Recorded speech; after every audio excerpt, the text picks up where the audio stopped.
If you think child soldiers are a thing of the distant past, something locked away in black and white photos or dusty history books, you're already missing the reality.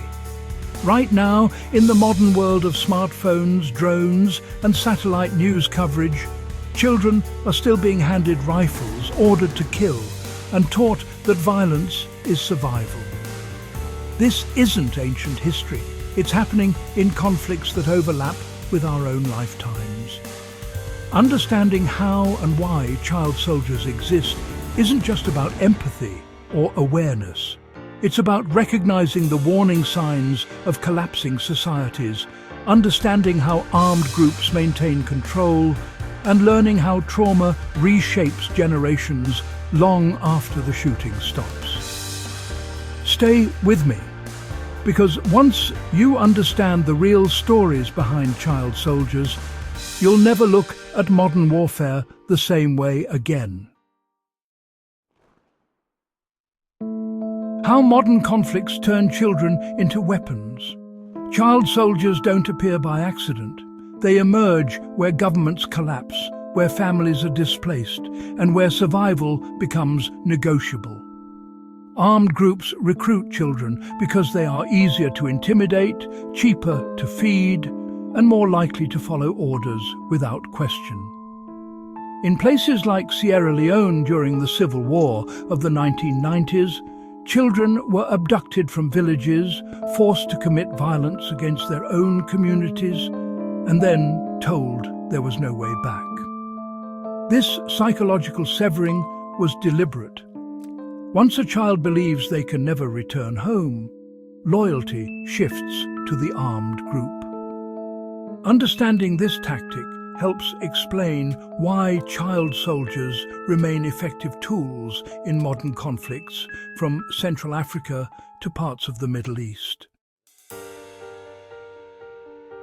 What life actually looks like inside an armed group. Survivor accounts paint a brutal picture. Former child soldiers from Uganda's Lord's Resistance Army describe days filled with forced marches, punishments for minor disobedience, and constant exposure to death. Violence wasn't just encouraged, it was ritualized. New recruits were often forced to participate in killings as an initiation, ensuring fear and guilt bonded them to the group. This wasn't chaos, it was a system. If you're studying modern insurgencies or survival dynamics, this matters because it shows how armed groups engineer loyalty when traditional authority structures collapse.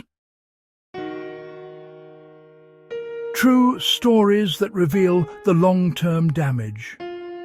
One of the most important lessons comes after the fighting ends.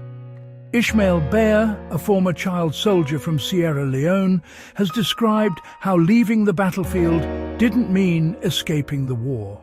Loud noises triggered panic. Authority figures inspired fear rather than trust. Rehabilitation programs worked only when they focused on rebuilding identity, not just removing weapons. This teaches an uncomfortable truth. Stopping violence is easier than undoing it. For anyone interested in post-conflict recovery or humanitarian work, this highlights why quick fixes fail and long-term support is essential.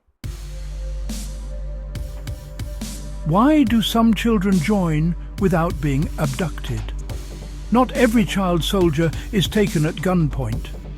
In conflicts like those in South Sudan, some children joined armed groups voluntarily, driven by hunger, revenge, or the promise of protection. When villages are destroyed and schools disappear, a rifle can, start to look like security. This really matters for understanding recruitment today. Preventing child soldiering isn't only about stopping kidnappings, it's about stabilizing food supplies, education, and community safety.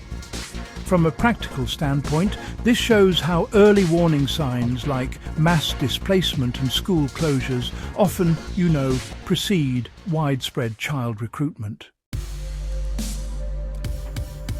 So, How does this knowledge apply beyond war zones? Well, you don't need to be in a conflict zone for this history to be useful. The same techniques used to control child soldiers honestly appear in gangs, extremist groups, and criminal networks worldwide. Isolation, forced loyalty, violence as initiation, and the destruction of alternative identities, these are unfortunately universal tools of coercion. Recognizing these patterns, really helps parents, educators, and communities intervene earlier. If a young person is being cut off from family, glorifying violence, and pressured to prove loyalty through harmful acts, those are red flags that echo child soldier recruitment methods. So, what actually helps former child soldiers recover? Effective rehabilitation, it turns out, focuses on three things: safety, identity, and agency. Programs in Liberia and Rwanda show that former child soldiers recover best when they are reunited with communities willing to accept them, given practical skills like farming or trades, and allowed to make choices again. Simply punishing or isolating them honestly increases the risk of re-recruitment. This insight is valuable for anyone studying criminal justice reform, trauma recovery, or post-conflict rebuilding. Healing isn't passive. It's structured, deliberate, and slow. Now, why does ignoring this issue guarantee future conflicts? Child soldiers are not just victims of war. They are the seeds of future instability. When traumatized children grow into adults without support, violence becomes normalized. Many former child soldiers later join militias, gangs, or extremist movements because, frankly, conflict is the only world they understand. This is why addressing child soldiering isn't charity, it's prevention. Societies that fail these children often find themselves trapped in cycles of violence that last generations. So, what does history demand from us moving forward? Studying child soldiers forces us to confront uncomfortable truths about modern warfare, power, and survival. It shows how quickly moral boundaries collapse under pressure and how children, the most vulnerable members of society, pay the highest price.